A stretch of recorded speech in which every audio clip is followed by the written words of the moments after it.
I'm making this video trying to maintain consistency.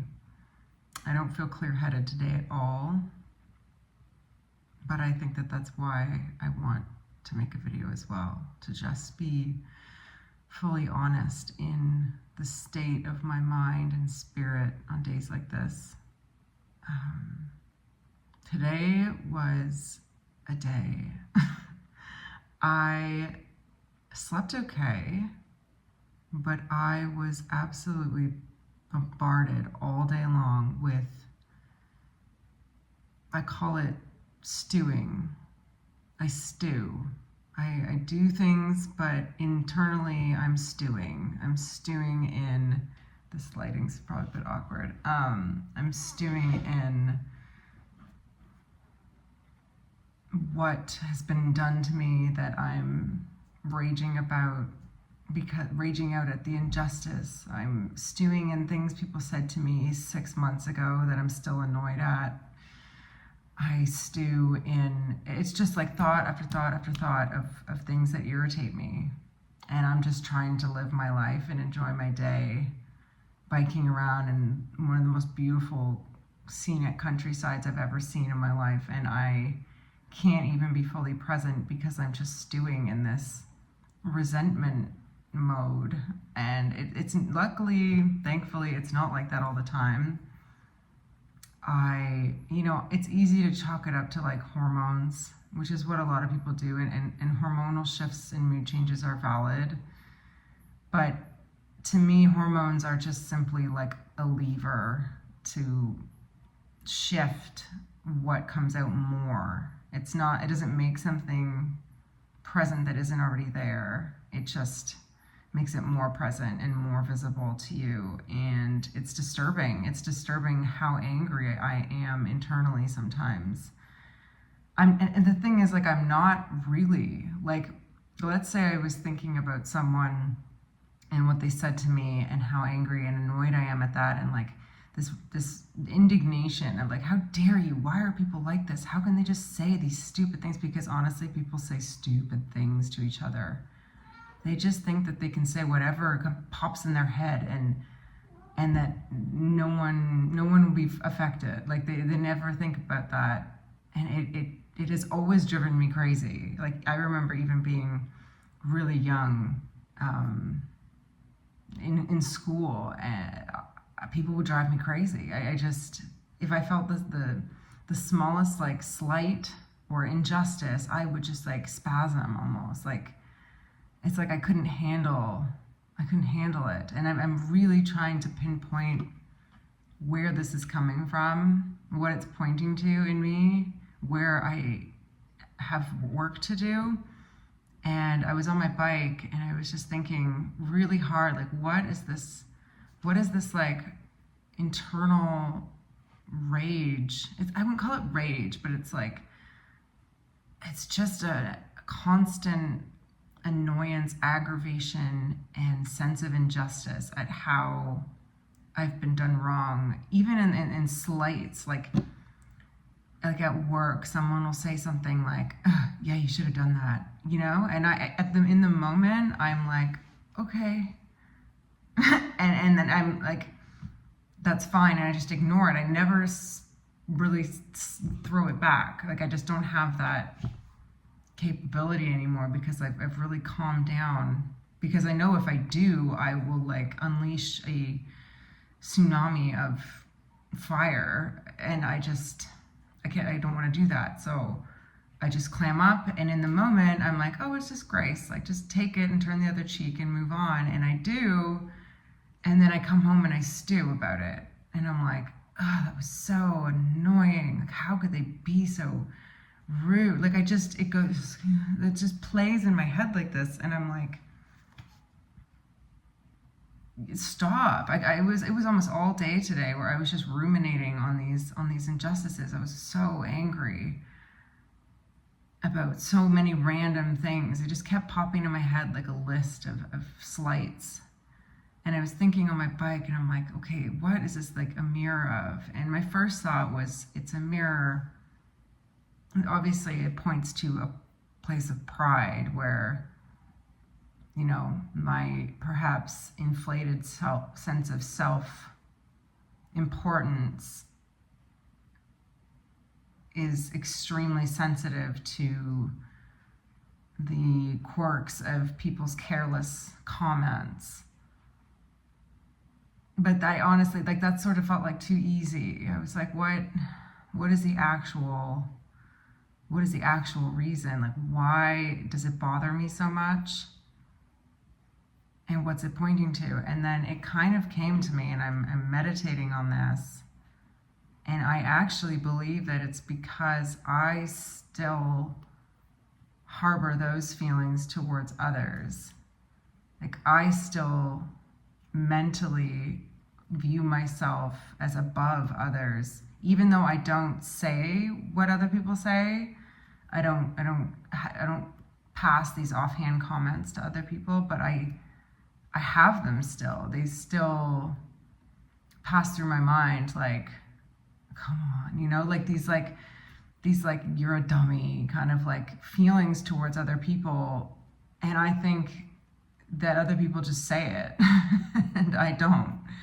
And it's still within me. So I get so angry. It annoys me so much in other people because it's still in me. So I really have some work to do there. I don't know what kind of chastening of the flesh I need to go through with that one, but I definitely have an inflated sense of self-importance to work on. I don't know. And even as I'm speaking right now, I have this internal feeling of like, but people are so dumb. Like, they're so dumb. And I'm like, come on. And then on the other hand, I love people. I love them. I have this sense of like godly love for people that I know is from a source that's beyond me. It's this beautiful, forgiving, gracious love. And I know that that's God's love, and I feel it for other people, but it's also in this conflict of my absolute irritation at other people. I don't know, it's tough. It's like this duality of people, and I'm trying to think of Christ, and I'm like, Jesus died on the cross for people who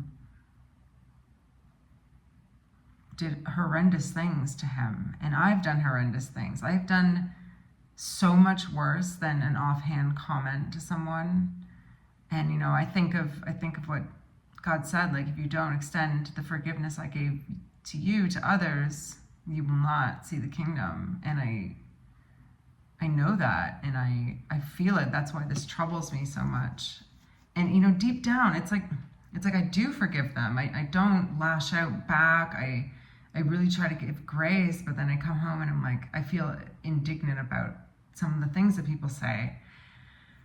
And then you have this whole conversation about boundaries and setting boundaries and not letting people walk all over you and not being, so wishy-washy.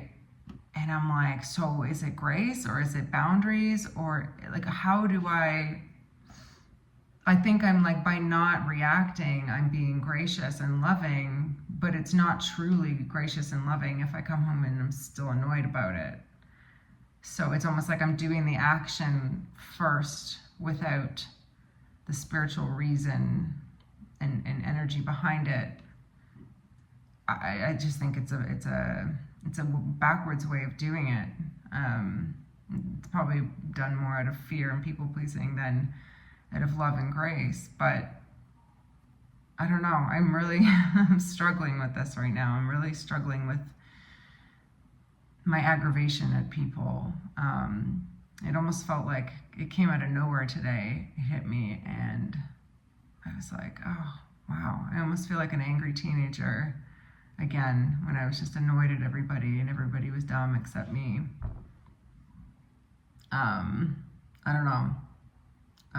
Maybe this is just a self-indulgent rant as well, but I would love to strike a balance and understand how to walk out the truth without being a pushover And I'm trying to imagine, the highest ideal of a Christian who walks in the truth. And I don't see boundaries. I don't see like, oh, you won't talk to me like that. I see the opposite. I see someone absolutely filled with grace and love who truly understands where people are coming from to such a degree. And they are so healed in their spirit that it does not bother them when people act the way they act towards you, because you are at such a place in communion with God that it's as insignificant as like tripping on the sidewalk. Like, oh, what happens? I think that the deep personal affection that it still has on me is pointing to how much work I still have to do. I mean, I knew that. It's not like I thought I was anywhere, but in this particular area, extending tolerance and love to the worst parts of people is something, I think, an action, a meditation I have to move on, because today was just a nightmare being in my head. It was like, I don't want to be here. This is terrible. It kind of went away when I went to work, but I don't know. It was alarming to realize how much I struggle. And I was asking God for forgiveness. Like, please, Lord, have mercy on these thoughts. Have mercy on me for having these feelings. And, they just kept coming like fiery darts. And I did turn on a video, another Orthodox video and it popped up and it said, "Stop torturing yourself." And it had a lot of really insightful things in it. One of the main ones was that actually when you think that you should be above certain aspects of the struggle of the flesh, it's actually a bit prideful if you think you shouldn't be struggling. Like, if you beat yourself up for these sorts of things, or if you beat yourself up too much about certain sins, it can actually be from a place of pride where you're like, I should be better than this. And it's like, no, the humility, like seek humility, seek the Lord's teaching, and you can improve in his time, in his pace for you. And I really liked that. It was like, I felt that because I am a perfectionist. In most things, I'm pretty rigid in my thinking and I have high expectations for myself and others. And it's a point of pride. And perfectionism is a point of pride, a characteristic of it. And it's crazy how much pride manifests itself in our struggles, even in ways we don't realize, and in ways that the striving, the like, I have to be more godly. It's like that can be a very prideful intention. So I guess humility is always the way, and I have to work on that. Being an ambitious, energetic, striving person, you can train. I can translate that just to following God and being like demanding I do better. But I think kind of taking a step back and knowing his grace more intimately and his love more intimately, and humbling myself as a creature in the flesh seems like a really good way to go. So that was a really nice sermon. I wish I had the name off the top of my head of which priest, but I am venturing into Orthodoxy and some of the teachings. I'm still hesitant with the whole thing, but the more I hear the teachers speak, the more I'm like, oh, this is very, very powerful. Anyway, I'm just going to leave it at that, and I'm glad I made this video. Thanks for listening.